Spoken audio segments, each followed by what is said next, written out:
I'm honored to participate in the study of Mishnah in memory of a giant in Torah, a giant in Jewish literacy, Harav Adin ben Harav Avram Moshe Rabbi Adin Even Yisrael Steinsaltz, as the global Jewish community commemorates his first yahrzeit on the 17th of Av.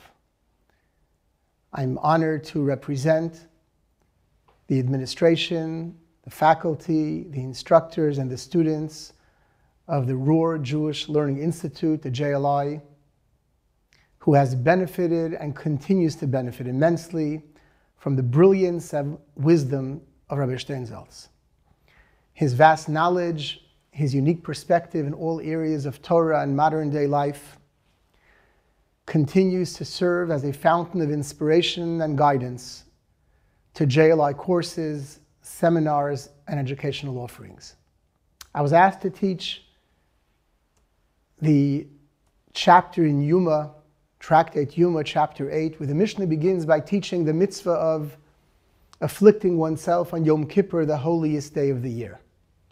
The Mishnah teaches that one should refrain from engaging in eating, bathing, drinking, etc. And this is symbolic of something that took place in a far more significant manner in the Holy Temple by the Kohen Gadol, the high priest, where on this special day, holy day of Yom Kippur, he would refrain not only on Yom Kippur, but starting a week earlier, where he would leave his home and refrain from all matters mundane, dedicating his life in seclusion in preparation for this awesome day. And the question is asked, how is it and why is it that the Talmud teaches, based on the verses in the Torah, that the Kohen Gadol, the high priest, in order for him to carry out his duties, his obligations on this holy day of Yom Kippur, he is required to be married. Only a married high priest is eligible to serve in that awesome post. And the question is obvious. If Torah directs the Kohen Gadol to separate himself from the mundane, to detach himself from all worldly pursuits, then why is it that he needs to be married?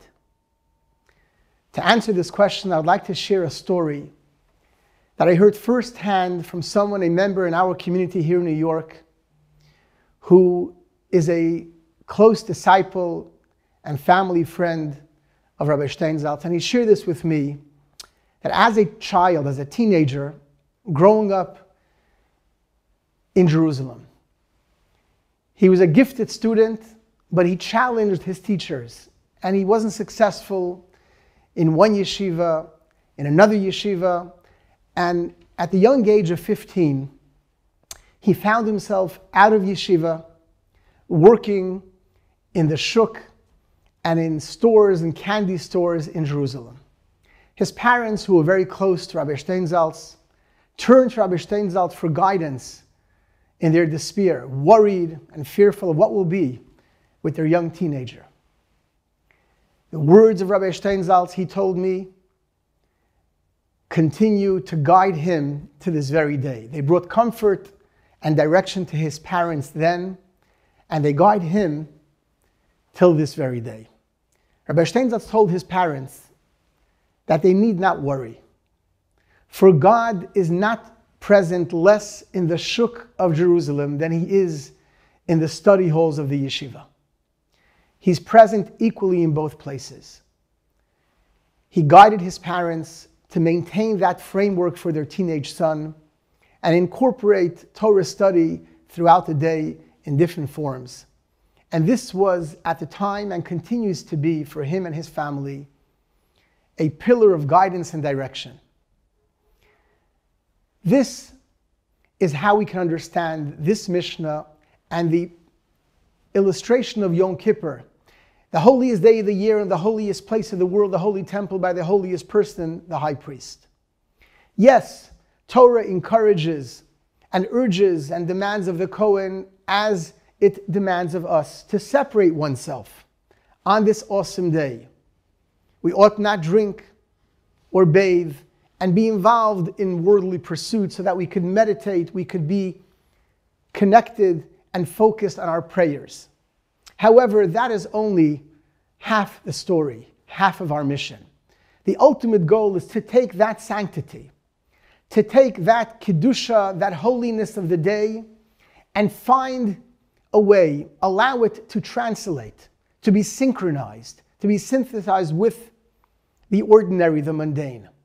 For as Rabbi Steinsaltz taught that family, echoing the message of Torah and Chassidus, God is not present less in the marketplace as he is in the yeshiva. God is not present less the day after Yom Kippur than he is on Yom Kippur itself. God is not present less in our homes and in our offices than he is in the Holy of Holies, in the yeshiva, the synagogue, or the Holy Temple. This divide between the two is a divide that's very much part of our lives today, as it was part of the life of the Kohen Gadol, the high priest, in his day. We live with a divide between the spiritual and the physical, the holy and the mundane, the synagogue versus our home, Shabbos versus the weekdays. And that divide is something that we fluctuate between these two worlds on a regular basis. Torah and Chassidus in particular illuminates, and Rabbi Steinsaltz dedicated so much of his teachings to close this divide.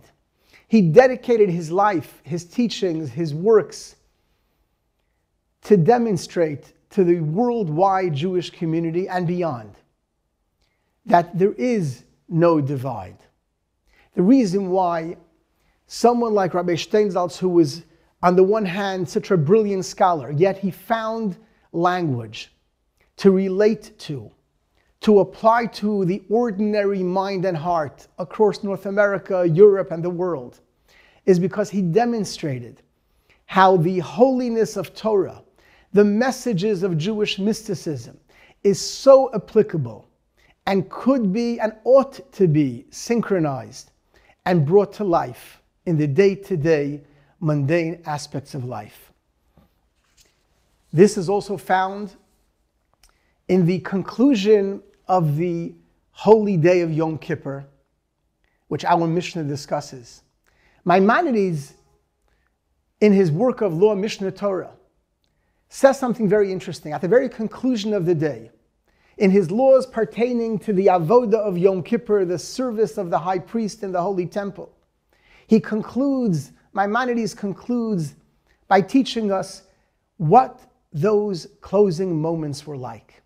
Maimonides says, the high priest, after concluding all of the aspects of his work in the Holy Temple, poshet bigdei zahav, he would remove the priestly golden garments, v'lovesh bigdei atzmo, he would garb his ordinary garb, v'yotze lebeisoi, he would exit the Holy Temple towards his home, v'chol ha'am, the entire community, milavin osa ad beisa, they would escort him. They would march with him as he exited the Holy Temple and made his way home. And finally, the Yom Tov ha'ya'isa, there was a great celebration. Al sheyatza b'shalom min hakodesh. For the high priest merited to exit in good health, alive and well, to carry on his sacred work as the high priest. Why is this mentioned in the laws of Yom Kippur? Is this a law? Why does Maimonides, who's so precise in every word, every halacha in his work of Mishnah Torah, why does he choose to include these seemingly trivial and insignificant details about placing his ordinary garments, going home? Obviously he would do so. He would place his ordinary garments and go home. Why was it necessary to include these words in the book of laws of Mishnah Torah? And the Rebbe teaches that this is precisely the message of Yom Kippur. The holiness of the day does not end in the Holy Temple. For the Kohen Gadol, in that holy day, in that holy place, as we are meant to do, from our holy moments and holy days and holy places.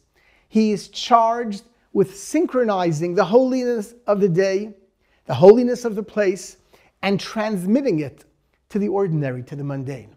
Hence, Maimonides chose to include those words in the halacha, in the words describing the order of the day of Yom Kippur. Once again, closing the divide. I recall hearing from Rabbi Steinzal, it's a beautiful teaching. He asked the common question the world asks: why is it that at the conclusion of Yom Kippur, after the awesome day where we spent our day in prayer, asking for forgiveness and turning the page, starting a new year, a new relationship with God, right after Yom Kippur, the community prays the evening prayer of Ma'ariv after Yom Kippur. And we go about the prayer as we do so with every ordinary prayer, including the blessing of Slach Lanu. We once again ask God for forgiveness. And the obvious question is why? We just concluded Yom Kippur. We didn't have a chance to commit any sin. We're still in synagogue, garbed in the garb of Yom Kippur. We hadn't broken our fast. We're still fasting.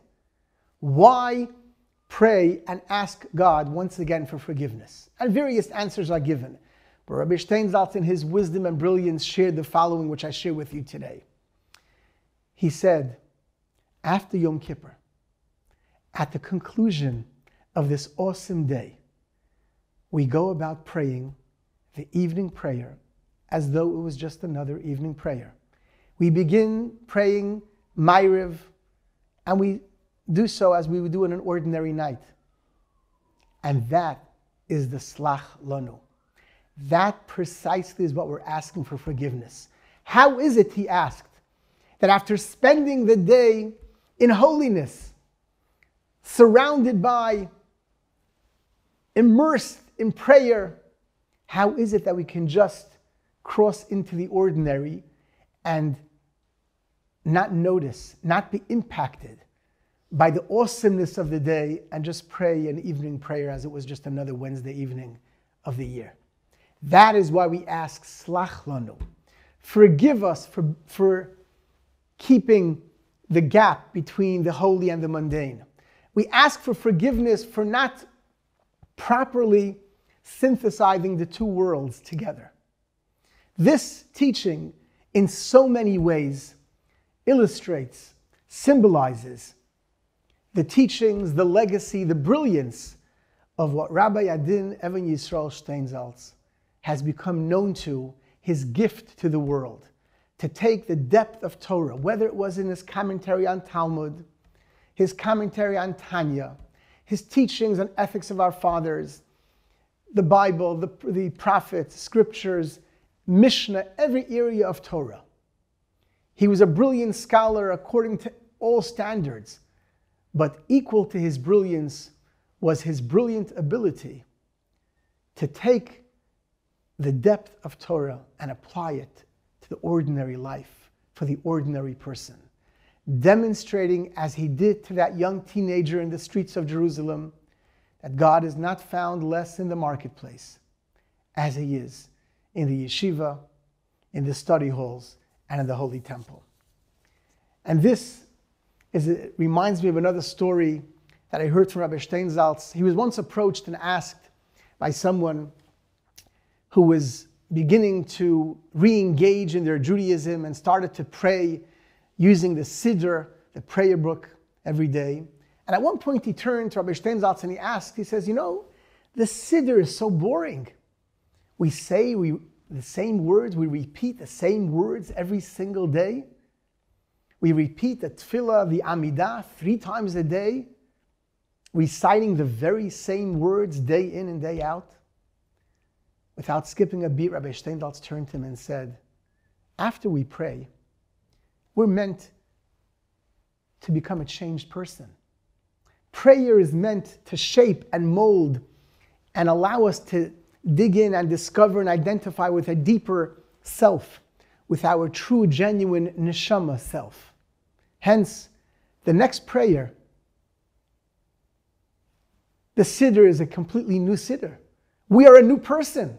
After praying the morning prayer, after climbing the ladder of prayer in the morning, we're no longer the same person we were. And mincha, the afternoon and evening prayer, is a completely new prayer. And he said, the siddur is not boring. If we don't change after prayer, we are the ones who are boring, not the siddur. I recall reading in one of Rabbi Steinsaltz's writings, the famous words of King David in Tehillim in Psalms, where he says, Shiru LaHashem shir chadash. We ask for the ability to sing a new song. We ask for the ability to sing, to celebrate a new song, because we hope that through prayer and through Torah study, we indeed emerge as a new person by discovering a newer part of self, a deeper, more meaningful part of self, by identifying with our neshama, with our truest, most genuine self. So I conclude by extending our best wishes to the family.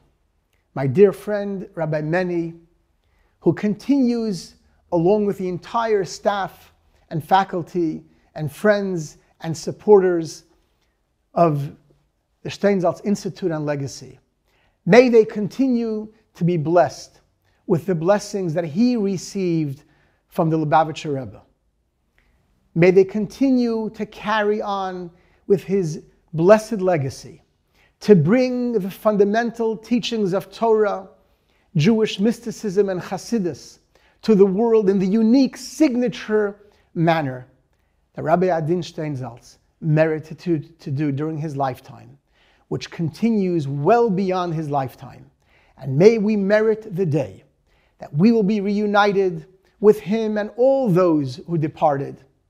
For very soon, we will merit the coming of Mashiach, the rebuilding of the Holy Temple, and the rededication of the Holy Temple, in which the Kohen Gadol, the High Priest, will once again enter on Yom Kippur, symbolizing the closing of this gap, the gap between the mundane and the holy, the sacred and the worldly, which will be illustrated and demonstrated to the maximum when Mashiach comes.